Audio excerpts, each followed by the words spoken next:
With Pope Benedict's retirement today, Catholics wonder where the church goes from here, and people of all faiths are debating the impact of Benedict's 8 years in the papacy. With us now is Candida Moss, a professor of early Christianity at the University of Notre Dame. Welcome. Thank you for having me. Let's just begin with this Pope's legacy. What are the strong points and the weaker points of that legacy?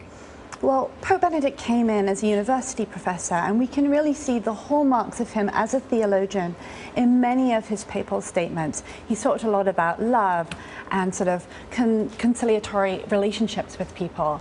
That said, he's also come into this papacy at a time of real crisis.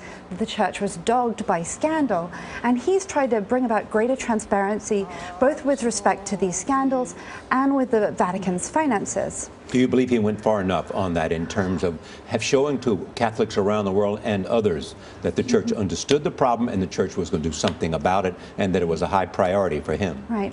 I think he definitely showed that it was a high priority for him, but whether or not he went far enough in the eyes of the Catholic laity is a whole different question. Here in America, American Catholics have seen him essentially as a traditional pope, maintaining sort of a hardline position on issues like contraception, abortion, and gay marriage, but perhaps not speaking enough to the kinds of issues and the sort of broken trust that many American Catholics feel in the wake of the sex scandals. Did he ever sanction a bishop for covering up the sex scandal, or has he taken any action against those in the church? You know, Benedict has been very clear that we need to sanction bishops. We need to take action against those bishops who colluded in covering up these scandals. But what's the record? The record is pretty good. So, for example, with Cardinal O'Brien, it seems like his resignation was moved up so that he wouldn't be a part of this conclave, so that he wouldn't be contributing to the selection of the next pope because of the scandals that have dogged the church. And it seems that Benedict himself wanted to see sort of a fresh start now.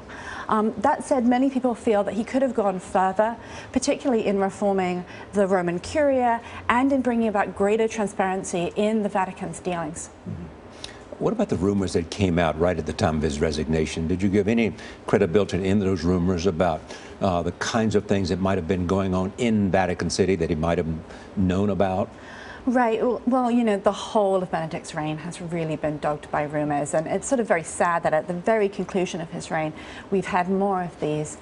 And I think that whenever you have an unexpected event like a papal resignation, you're going to have scandal, you're going to have rumors.